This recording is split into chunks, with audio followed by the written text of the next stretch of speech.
तो आज हम इलेक्ट्रॉनिक्स और सिविल जो बी ग्रुप के स्टूडेंट आते हैं पॉलिटेक्निक फर्स्ट सेमेस्टर, उनके लिए मैं खास करके ये वीडियो लेके आया हूँ overview of electrical components and signal के बारे में। पहला है आपका एक्टिव एलिमेंट। एक्टिव एलिमेंट क्या होता है? देखिए सर, जो एलिमेंट ना एनर्जी उत्पन्न करता है, इलेक्ट्रिकल एनर्जी, उसको एक्टिव एलिमेंट कहते हैं। ठीक है, जो एलिमेंट इलेक्ट्रिकल एनर्जी उत्पन्न करता है उसको एक्टिव एलिमेंट कहते हैं। जैसे जनरेटर हो गया, वोल्टेज सोर्स हो गया, करंट सोर्स हो गया, ईटीसी। पैसिव एलिमेंट क्या होता है भाई? जे एलिमेंट एनर्जी उत्पन्न किया वो एक्टिव, और जो एलिमेंट एनर्जी को कंज्यूम करता है उसको हम लोग पैसिव एलिमेंट कहते हैं। ठीक है, जैसे रजिस्टर, इंडक्टर, कैपेसिटर, ये सब क्या करता है? एनर्जी को खपत करने का काम करता है, तो इसको हम लोग पैसिव एलिमेंट कहते हैं। नेक्स्ट है लीनियर एलिमेंट। क्या होता है सर? देखिए, जिस एलिमेंट में ना वोल्टेज और करंट के बीच का ग्राफ, ठीक है, एक स्ट्रेट लाइन होता है। ठीक है, वोल्टेज, मान लीजिए वोल्टेज है, ये करंट है, इनके बीच का जो ग्राफ होगा वो एक स्ट्रेट लाइन होते हैं। ठीक है, तब हम लोग, ठीक है, उस एलिमेंट को लीनियर एलिमेंट कहते हैं। जैसे देखिए रजिस्टर, इंडक्टर या कैपेसिटर का ग्राफ जो होता है, रजिस्टर का ग्राफ आप देखेंगे तो आर बराबर, चूँकि आप जानते हैं फॉर्मूला होता है, ठीक है, आर बराबर वी बट्टा आई। ठीक है, तो यहाँ से हम जब ग्राफ खींचते हैं आर का, तो ये भी, ये आई, ठीक है, तो कुछ इस तरह का ग्राफ होता है। तो इसलिए हम लोग इसको बोलते हैं लीनियर एलिमेंट। मतलब जिस एलिमेंट में वोल्टेज और करंट के बीच का ग्राफ जो है स्ट्रेट लाइन होगा वो लीनियर, और जिसमें स्ट्रेट लाइन नहीं होगा वो नॉन लीनियर होगा। ठीक है, उसको हम लोग नॉन लीनियर एलिमेंट कहते हैं। जैसे डायोड हो गया, ट्रांजिस्टर हो गया, डाइक हो गया, ट्राइक हो गया, ईटीसी। देखिए सर, यूनी डायरेक्शनल एलिमेंट क्या होता है? एक होता है यूनी डायरेक्शनल, एक होता है बाई डायरेक्शनल। यूनी डायरेक्शनल को हम लोग यूनिलेटरल भी बोलते हैं, बाई डायरेक्शनल को बाईलेटरल भी बोलते हैं। तो सर एक ऐसा एलिमेंट जिसमें करंट जो होता है ना हमेशा एक ही डायरेक्शन में फ्लो करेगा। यदि मान लीजिए ये कोई डिवाइस है जिसमें इस तरफ से ओनली करंट पास करेगा, वो यूनी डायरेक्शनल, एक ही तरफ से करंट पास किया था। दोनों तरफ से करंट यदि पास करेगा तो उसको बाई डायरेक्शनल या बाईलेटरल एलिमेंट कहते हैं। ठीक है,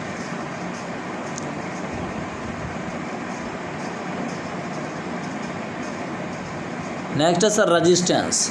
ठीक है, रजिस्टेंस क्या होता है?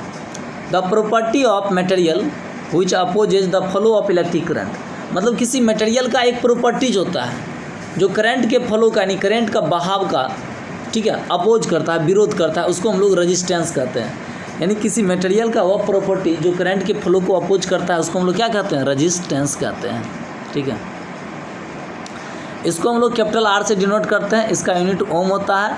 रजिस्टर क्या होता है? देखिए, जो प्रॉपर्टीज के कारण करंट का अपोज किया वो आपका कहलाएगा रजिस्टेंस, और जो डिवाइस करंट को अपोज किया, ठीक है, जिस डिवाइस का यूज किया जाएगा सर्किट में करंट को अपोज करने के लिए, उसको हम लोग रजिस्टर कहते हैं। इसका सर्किट सिंबल कुछ इस तरह का होता है। ठीक है, देख सकते हैं सर्किट सिंबल, ये आपका सर्किट सिंबल है। ठीक है, अकॉर्डिंग टू ओम्स लॉ हम लोग जानते हैं आर बराबर जो होता है वी बट्टा आई होता है। लॉ ऑफ रेजिस्टेंस, रेजिस्टेंस का दो नियम है भाई। पहला तो भाई लंबाई जितना बड़ा होगा ना रेजिस्टेंस उतने ज़्यादा होगा, मतलब आर जो है ना डायरेक्टली प्रोपोर्शनल होता है एल का। दूसरा का बात जो होता है ना, रेजिस्टेंस जो होता है ना सर, उसका किसी भी कंडक्टर का जो क्रॉस सेक्शनल एरिया होता है ए, उसका इन्वर्सली प्रोपोर्शनल होता है। ठीक है, इस दोनों को कंबाइन कीजिएगा ना तो क्या बनेगा? आर प्रोपोर्शनल एल बाय, और प्रोपोर्शनल हटाइएगा तो एक कांस्टेंट आएगा रो, जिसको हम लोग स्पेसिफिक रेजिस्टेंस या रजिस्टिविटी भी बोलते हैं रो को। ठीक है, याद रखिएगा आर जो होता है वो डायरेक्टली प्रोपोर्शनल, एल और एरिया का इन्वर्सली प्रोपोर्शनल। प्रोपोर्शनल का साइन जब हम लोग हटाते हैं ना तो आर बराबर फॉर्मूला आता है रो एल बाय ए। रो को हम लोग स्पेसिफिक रेजिस्टेंस या रजिस्टिविटी कहते हैं।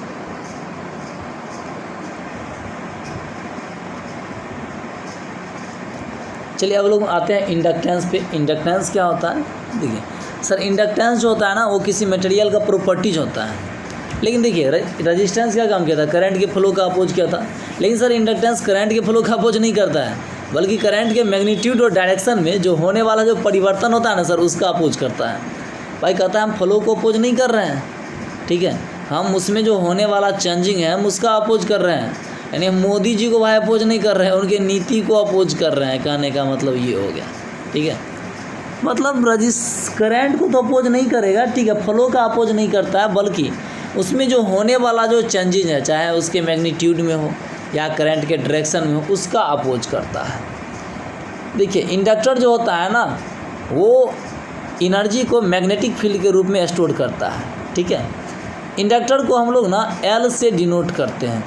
इसका यूनिट जो होता है ना सर, वो हेनरी होता है, हेनरी। और जो एलिमेंट किसी सर्किट में एनर्जी को मैग्नेटिक फील्ड के रूप में स्टोर करने के लिए यूज होता है, उसको इंडक्टर कहते हैं। या करंट के मैग्नीट्यूड या डायरेक्शन में होने वाले चेंजेस को अपोज करने के लिए जो एलिमेंट यूज होता है, उसको हम लोग इंडक्टर कहते हैं।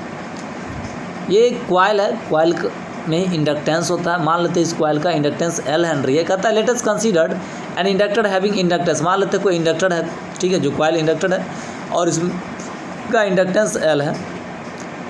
तो जो इस चार्ज जो होगा ना Q, वो डायरेक्टली प्रोपोर्शनल होता है इससे पास होने वाले करंट का। प्रोपोर्शनल का साइन हटाते हैं तो एक कांस्टेंट आता है L, और जब इसको हम लोग डिफ्रेंशिएट करेंगे तो dq टाइम के रिस्पेक्ट में, तो dq/dt बराबर L di/dt। और जानते हैं जो चार्ज में जो चेंज होने का जो रेट होता है, उसको हम लोग वोल्टेज बोलते हैं। तो dq/dt वोल्टेज हो जाएगा V, और L di/dt। ठीक है, di/dt करंट में होने वाले चेंजिंग है, और L जो है आपका इंडक्टेंस है। यहाँ से आप नोट याद रखिए, करंट का जो वैल्यू होता है, ठीक है, किसी इंडक्टर में उसका वैल्यू होता है √2, ठीक है, Q/L। Q जो है अमाउंट ऑफ चार्ज है। ठीक है, याद रखिए Q बराबर हाफ Li² भी होता है। ठीक है, यहीं से I का वैल्यू ये निकाला गया है। सर हम लोग देखेंगे कैपेसिटर क्या होता है सर। ठीक है, कैपेसिटर जो है ना सर, एक डिवाइस है, ठीक है, जो किसी कहे तो एक तरह से ये किसी बैटरी का एक प्रॉपर्टीज है। ठीक है, ये जो है ये कैपेसिटेंस होना चाहिए था, यहाँ पे कैपेसिटेंस लिखा जाएगा। ठीक है, ये थोड़ा मिसप्रिंट है, कैपेसिटेंस कर दीजिएगा। ये किसी कैपेसिटर का प्रॉपर्टीज है जो चार्ज को, ठीक है, स्टोर करने का काम करता है जब सर्किट में वोल्टेज अप्लाई होता है। ठीक है, जब यानी कैपेसिटर को वोल्टेज दिया है, वोल्टेज सप्लाई यानी कि सर्किट को वोल्टेज सप्लाई दिया जाता है, तो ये चार्ज को, ठीक है, स्टोर करने का काम करता है, उसको कैपेसिटेंस कहते हैं। ठीक है, कोई कैपेसिटर जो होता है ना, वो एनर्जी को, ठीक है, इलेक्ट्रिक फील्ड के रूप में स्टोर करता है। इंडक्टर मैग्नेटिक फील्ड के रूप में, लेकिन कैपेसिटर इलेक्ट्रिक फील्ड के रूप में। इसको सर हम C से रिप्रेजेंट करते हैं। ठीक है, और इसका यूनिट जो होता है वो फैराड होता है। 1 फैराड बराबर 96,500 कूलम्ब होता है। ठीक है, ये आप याद रखिएगा। कहता यदि किसी कैपेसिटर का कैपेसिटेंस C फैराड हो और Q जो है अमाउंट ऑफ चार्ज हो, और यदि वो डेट कैन बी स्टोर्ड, जो किसी कैपेसिटर के द्वारा स्टोर किया गया चार्ज है। ठीक है, और यदि वोल्टेज V अप्लाई, यानी V वोल्टेज अप्लाई करने से यदि कोई कैपेसिटर जिसका कैपेसिटेंस C है, वो यदि Q amount of charge store करता है, तो उसको एक रिलेशन है C बराबर Q/V से हम लोग रिप्रेजेंट करते हैं। The value of capacitance of a capacitor, यानी किसी कैपेसिटर का जो कैपेसिटेंस होता है ना, वो 2 बात पे डिपेंड करता है। पहला, कैपेसिटर जो होता है ना, वो प्लेट का जो प्लेट है उसके एरिया का डायरेक्टली प्रोपोर्शनल होता है। दूसरा, जो दो प्लेट के बीच में जो डिस्टेंस होता है ना, उसका इन्वर्सली प्रोपोर्शनल होता है, और यहाँ से हम लोग फॉर्मूला निकालते हैं। तीसरा नेक्स्ट पॉइंट है एनर्जी स्टोर, किसी कैपेसिटर के द्वारा कितना एनर्जी स्टोर होगा, तो फॉर्मूला होता है हाफ CV² एनर्जी स्टोर करता है। ठीक है, I बराबर फॉर्मूला याद रखिएगा C × dV/dt। dV/dt वोल्टेज में होने वाला चेंजिंग है। अब है बेसिक कॉन्सेप्ट ऑफ डायोड। ठीक है सर, अब 1-2 टर्म हम आपको बताना भूल गए हैं। ठीक है, थोड़ा ध्यान दीजिए। करंट सर क्या होता है? करंट किसी सर्किट में, ठीक है, इलेक्ट्रॉन्स का जो फ्लो होता है ना, वही आपका करंट कहलाता है। और जिस फोर्स के कारण करंट फ्लो करता है ना, उसको हम लोग वोल्टेज कहते हैं। याद रखिएगा, किसी सर्किट में इलेक्ट्रॉन्स या आयंस का जो फ्लो होता है ना, वो करंट कहलाता है।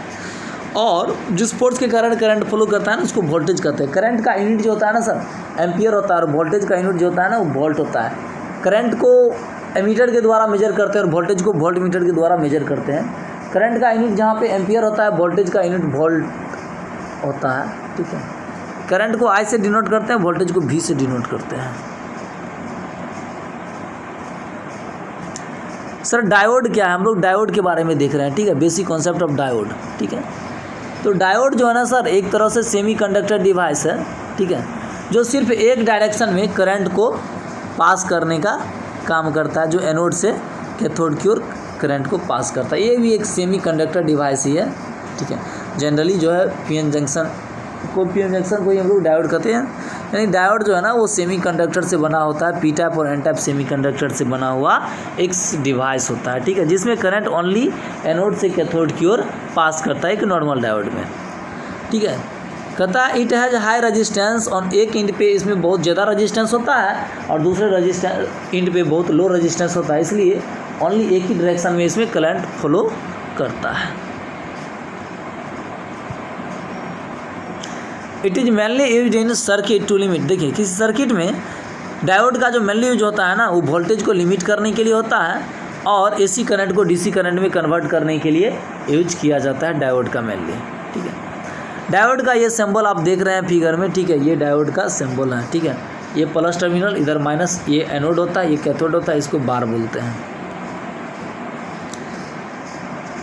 There are different kinds of diode, diode का अलग बहुत सा प्रकार है। फोटो डायोड हो गया, एलईडी लाइट एमिटिंग डायोड हो गया, जीनर डायोड हो गया, शॉटकी डायोड हुआ, ठीक है, लेजर डायोड।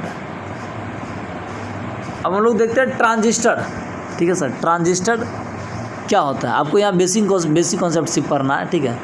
तो ट्रांजिस्टर जो है ना सर एक इलेक्ट्रॉनिक कंपोनेंट होता है जो किसी सर्किट में इलेक्ट्रिकल सिग्नल जैसे करंट, वोल्टेज या पावर को एम्पलीफाई करने के लिए यूज किया जाता है और कभी इलेक्ट्रिकल सिग्नल को स्विच करने के लिए भी यूज किया जाता है।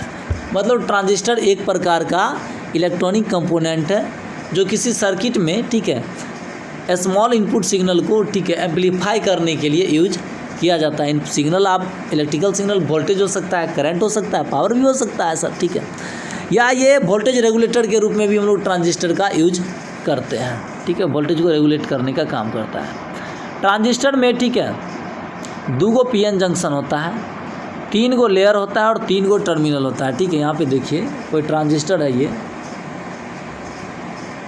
NPN, ठीक है। तो लेयर 1 2 3, ठीक है। टर्मिनल भी देखिए, एक base emitter, base, collector, 3 terminal होता है, बेस, एमीटर और कलेक्टर। किसी ट्रांजिस्टर का ये सिंबल है, देख रहे हैं आप फिगर में सिंबल ट्रांजिस्टर का, ठीक है। इसको हम लोग बेस बोलते हैं, ये कलेक्टर है और ये एमीटर है, ठीक है। अब देखिए सर यहाँ पे करंट का डायरेक्शन दिखाने के लिए पीएनपी और एनपीएन में एक बहुत अच्छा है, ठीक है। यहाँ पे देखिए हमेशा जो होता है ना आपका करंट का फ्लो जो जानते हैं हमेशा पॉजिटिव से निगेटिव की ओर होता है, और एक भी याद रखिएगा कलेक्टर जो होता है ना हमेशा रिवर्स बायस में होता है। तो यदि मान लीजिए ये पीएनपी ट्रांजिस्टर है, पीएनपी, तो एमीटर में पॉजिटिव से निगेटिव करंट फ्लो होगा और कलेक्टर में, अब इसमें भी मान लीजिए ये एन है, ये पी है, पॉजिटिव से निगेटिव होना चाहिए था, लेकिन कलेक्टर रिवर्स बायस में इसलिए निगेटिव से पॉजिटिव करंट फ्लो करेगा। कहता है ट्रांजिस्टर हैविंग 2 पीएन जंक्शन, ठीक है, therefore it is a combination of, इसका मतलब देखिए 2 गो पीएन जंक्शन होता है, इसका मतलब क्या है, इसमें ये 2 डायोड का कॉम्बिनेशन होता है, ठीक है। बैक टू बैक 2 गो डायोड को मिलाने से एक पीएन जंक्शन बनता है, सॉरी एक ट्रांजिस्टर होता है। ट्रांजिस्टर में 3 टर्मिनल होता है, 1 taken from each type of, प्रत्येक कंडक्टर से, चाहे ठीक है बेस, एमीटर और कुल 3 जो एनपीएन है या पीएनपी है उससे प्रत्येक से एक टर्मिनल लिया जाता है। मिडल सेक्शन जो होता है ट्रांजिस्टर का वो बहुत पतला होता है, ठीक है, ट्रांजिस्टर का मध्य भाग बहुत पतला होता है। बेस लेयर ऑफ किसी ट्रांजिस्टर का जो बेस लेयर होता है वो बहुत पतला होता है और एक हल्का डोपिंग होता है, ठीक है। डोपिंग होता है इम्प्योरिटीज मिलाने की, किसी प्योर सेमीकंडक्टर में इम्प्योरिटीज मिलाने की जो प्रोसेस होता है ना सर, उसी को हम लोग डोपिंग बोलते हैं। एमीटर जो होता है, the emitter layer of transistor is heavily, transistor में जो एमीटर टर्मिनल होता है वो बहुत हैवली डोप्ड होता है, मतलब इसमें इम्प्योरिटीज बहुत ज़्यादा होता है। The supply charge carrier into transistor, emitter जो होता है ना वो चार्ज कैरियर को ट्रांजिस्टर के अंदर सप्लाई करने का काम करता है। कोलेक्टर क्या है, कोलेक्टर जो है ना सर मॉडरेटली डॉप्ड होता है, मतलब बेस से तो कम लेकिन बेस से ज़्यादा लेकिन एमीटर से कम डॉपिंग रहता है, ठीक है। और ये चार्ज कैरियर को स्टोर करने का काम करता है। सर पीरियोडिक सिग्नल क्या होता है, देखिए द सिग्नल व्हिच, देखिए जो सिग्नल एक निश्चित टाइम के बाद ना खुद को रिपीट करते रहता है उसको हम लोग पीरियोडिक सिग्नल, जैसे मान लीजिए आप क्लास आए कल, फिर परसों आइएगा, फिर उसके बाद आइएगा, मतलब डेली आपको क्लास आना है, ये एक तरह से पीरियड है, इसको हम पीरियोडिक सिग्नल बोलते हैं। आगे है नॉन पीरियोडिक सिग्नल क्या होता है, ठीक है। The signal which do not repeat, जो सिग्नल एक निश्चित टाइम इंटरवल के बाद रिपीट नहीं करता है, ठीक है, उसको हम लोग नॉन पीरियोडिक सिग्नल कहते हैं। वोल्टेज सोर्स क्या होता है, देखिए the source which supply voltage, जो सोर्स वोल्टेज को सप्लाई करता है उसको वोल्टेज सोर्स कहते हैं, और जो सोर्स करंट को सप्लाई करता है उसको हम लोग करंट सोर्स कहते हैं। सर आइडियल वोल्टेज सोर्स क्या होता है, ठीक है, एक ऐसा वोल्टेज सोर्स, ठीक है, एक ऐसा वोल्टेज सोर्स जो मान लीजिए ये सप्लाई है, तो यहाँ पे सोर्स वोल्टेज इसका VS है, और ये मान लीजिए लोड है, ठीक है। यदि जितना इसका रेटिंग है, किसी वोल्टेज सोर्स का जितना रेटिंग है, यदि उतना वोल्टेज यदि ये लोड को सप्लाई कर रहा है तो इसको हम लोग कहेंगे आइडियल वोल्टेज सोर्स। लेकिन रियल में सर आइडियल वोल्टेज सोर्स होता नहीं है, ठीक है, क्योंकि कुछ ना कुछ तो ड्रॉप होगा ही, लेकिन हम लोग इमेजिन करते हैं। तो कोई पूछे आइडियल वोल्टेज सोर्स तो कहिएगा एक ऐसा वोल्टेज सोर्स जो रेटेड वोल्टेज लोड को सप्लाई करता है उसको आइडियल वोल्टेज सोर्स कहते हैं। इसका इंटरनल रेजिस्टेंस क्या होगा, 0 होगा, क्योंकि कोई ड्रॉप नहीं होगा, तो इसका मतलब क्या इंटरनल रेजिस्टेंस 0 है, तभी तो ड्रॉप नहीं हुआ। प्रैक्टिकल वोल्टेज सोर्स सिंपल है, जो वोल्टेज सोर्स लोड को रेटेड वोल्टेज नहीं प्रोवाइड करता है, यानी रेटेड वोल्टेज से कम वोल्टेज सप्लाई करता है, उसको हम लोग प्रैक्टिकल वोल्टेज सोर्स कहते हैं। और रियल में प्रैक्टिकल वोल्टेज सोर्स होता है, क्योंकि भाई वायर भी होगा तो वायर के कुछ रेजिस्टेंस होता है, तो उसके अक्रॉस भी तो कुछ वोल्टेज ड्रॉप होगा ना। Ideal current source simple sir, जो करंट सोर्स रेटेड करंट जो है सप्लाई करता है लोड को, उसको आइडियल करंट सोर्स कहेंगे, ठीक है। अब देखिए यहाँ पे आइडियल करंट सोर्स, ये हम चाह रहे हैं सारा करंट इधर आए, इसका मतलब ये रेजिस्टेंस क्या होना चाहिए, वेरी हाई। मतलब कोई पूछे आइडियल सोर्स का, आइडियल करंट सोर्स का इंटरनल रेजिस्टेंस क्या होता है, तो इनफाइनाइट होता है। इसका इंटरनल रेजिस्टेंस बहुत ज़्यादा यानी इनफाइनाइट होता है। एक है सर डिपेंडेंट वोल्टेज सोर्स क्या होता है, देखिए सिंपल है सर, जब एक सर्किट का वोल्टेज ना दूसर सर्किट के वोल्टेज पे या करंट पे सीधा डिपेंडेंट, तो सीधा कि एक सर्किट का वोल्टेज या करंट दूसर सर्किट के वोल्टेज या करंट पे डिपेंड करता है तो डिपेंडेंट सोर्स कहते हैं। और यदि एक सर्किट का वोल्टेज या करंट दूसर सर्किट के वोल्टेज या करंट पे डिपेंड नहीं करते हैं तो उसको हम लोग इंडिपेंडेंट वोल्टेज सोर्स कहते हैं।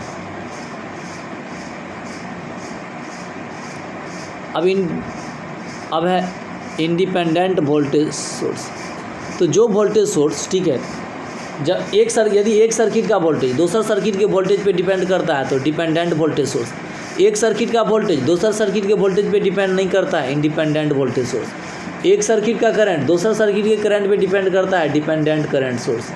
एक सर्किट का करंट दूसर सर्किट के करंट पे डिपेंड नहीं करता है, इंडिपेंडेंट करंट सोर्स, ठीक है। तो आज के लिए इतना ही, ठीक है। Thank you for watching my video. यदि आप लोग, ठीक है, अभी तक मेरे यूट्यूब चैनल पॉलिटेक्निक गुरु को सब्सक्राइब नहीं किए हैं तो आप लोगों से रिक्वेस्ट है प्लीज़ मेरे यूट्यूब चैनल को सब्सक्राइब कर ले। टेक्निकल पॉइंट कैदराबाद दरभंगा, ठीक है, दरभंगा में पॉलिटेक्निक फर्स्ट सेमेस्टर का कोचिंग चलता है जहाँ थ्योरी के साथ प्रैक्टिकल कराया जाता है। जो भी स्टूडेंट अभी तक एडमिशन नहीं लिए हैं जल्दी से आकर के एडमिशन ले लीजिए। मेरे यहाँ आपको फर्स्ट सेमेस्टर का बुक फ्री में मिलेगा, ठीक है, 1 भी रुपया उसका नहीं लगेगा।